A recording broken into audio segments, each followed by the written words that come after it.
എല്ലാവർക്കും നമസ്കാരം. വളരെ പ്രധാനപ്പെട്ട ഒരു അറിയിപ്പ്. ഏപ്രിൽ മാസം 20-ാം തീയതി തിങ്കളാഴ്ച മുതൽ ഗ്യാസ് സിലിണ്ടർ, ഗാർഹിക പാചകവാതക വിതരണം, ഇതിന്റെ നിരക്കുകൾ, അതോടൊപ്പം നമ്മൾ ശ്രദ്ധിക്കേണ്ട പ്രധാനപ്പെട്ട കേന്ദ്ര സർക്കാർ അറിയിപ്പുകളാണ് ഷെയർ ചെയ്യുന്നത്. ഏറ്റവും ആദ്യത്തെ പ്രധാന അറിയിപ്പ്, നിലവിൽ ഗ്യാസ് സിലിണ്ടറിന്റെ ബുക്കിംഗ് സമയപരിധിയിൽ മാറ്റങ്ങൾ സർക്കാർ വരുത്തിയിട്ടില്ല. ഈ ആഴ്ചയിലെ 45 ദിവസത്തെ സമയപരിധിയാണ് ഗ്രാമപ്രദേശത്തിലുള്ളവർക്ക്. നഗരപ്രദേശത്തിലുള്ളവർക്ക് 25 ദിവസവും, അതായത് 26-ാം ദിവസവും 46-ാം ദിവസവും നമുക്ക് ബുക്ക് ചെയ്യാനായിട്ട് സാധിക്കും. അതിനാൽ ഗ്യാസ് സിലിണ്ടർ കൃത്യമായി റീഫിൽ ചെയ്യുന്നത് ശ്രദ്ധിക്കുക. എത്രത്തോളം വൈകുന്നവോ അതിനുശേഷം ഇതേ ലിമിറ്റിൽ തന്നെയായിരിക്കും നിങ്ങൾക്ക് ലഭിക്കുക. ഇനി അടുത്തതായി, നമ്മുടെ പ്രദേശങ്ങളിലേക്ക് ഒരു നിശ്ചിത ദിവസത്തിലായിരിക്കും ഗ്യാസ് സിലിണ്ടർ എത്തുക. അത്രയും ദിവസത്തേക്ക് നമുക്ക് പാചകവാതക നിലവിലുണ്ടെങ്കിൽ പ്രശ്നങ്ങളില്ല.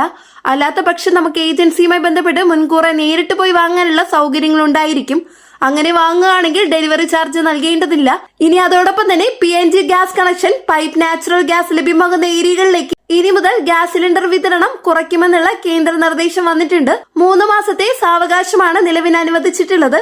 അതിനാൽ എത്രയും വേഗം PNG കണക്ഷനിലേക്ക് ഗുണഭോക്താക്കൾ മാറേണ്ടതാണ്. അല്ലാത്ത പക്ഷം പിന്നീട് ആ മേഖലകളിലേക്ക് ഗ്യാസ് സിലിണ്ടർ കണക്ഷൻ നൽകുന്നത് നിർത്താം.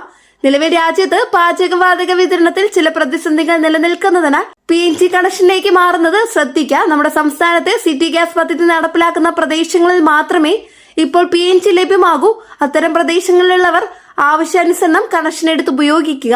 മൂന്നാമത്തെ പ്രധാന അറിയിപ്പ്, കേന്ദ്ര സർക്കാർ ഇൻഡക്ഷൻ കുക്ക് ടോപ്പുകൾക്ക്, ഇൻഡക്ഷൻ സ്റ്റൗകൾക്ക് പ്രത്യേക സബ്സിഡി നൽകുമെന്ന് അറിയിച്ചിട്ടുണ്ട്. പലിശയില്ലാതെ തവണകളായി അടയ്ക്കാവുന്ന രീതിയിലായിരിക്കും ഈ പദ്ധതി. കേന്ദ്ര സർക്കാരിന്റെ എനർജി എഫിഷ്യൻസി സർവീസ് ലിമിറ്റഡ് എന്ന സ്ഥാപനത്തോടൊപ്പം ചേർന്നായിരിക്കും ഇത് നടപ്പിലാക്കുക. എന്നാൽ ഇത് പ്രാബല്യത്തിൽ വരാൻ കുറച്ച് സമയമെടുക്കും.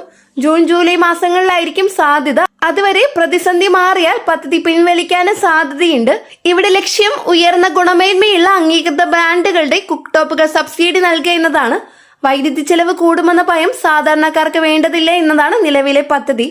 അവസാനമായി, നമ്മുടെ സംസ്ഥാനത്ത് വ്യാപകമാകുമെന്ന് പറഞ്ഞിരുന്ന 5 കിലോ ഗ്യാസ് സിലിണ്ടറിന്റെ വിതരണം നിലവിൽ കുറവാണെന്നാണ് റിപ്പോർട്ടുകൾ. വളരെ പ്രധാനപ്പെട്ട ഒരു ഇൻഫർമേഷൻ ആണ് ഇന്നത്തെ വീഡിയോയിലൂടെ ഷെയർ ചെയ്തിട്ടുള്ളത്. ഈ ഒരു വീഡിയോ നിങ്ങൾക്ക് ഉപകാരപ്പെട്ടെന്ന് വിശ്വസിക്കുന്നു. ഇനിയും ഇതുപോലുള്ള അപ്ഡേറ്റ്സ് ലഭിക്കാനും ചാനൽ സബ്സ്ക്രൈബ് ചെയ്യാൻ മറക്കരുത്. നെക്സ്റ്റ് ഒരു ഡെയിലി അപ്ഡേറ്റ്സുമായിട്ട് കാണാം. എല്ലാവർക്കും നന്ദി, നമസ്കാരം.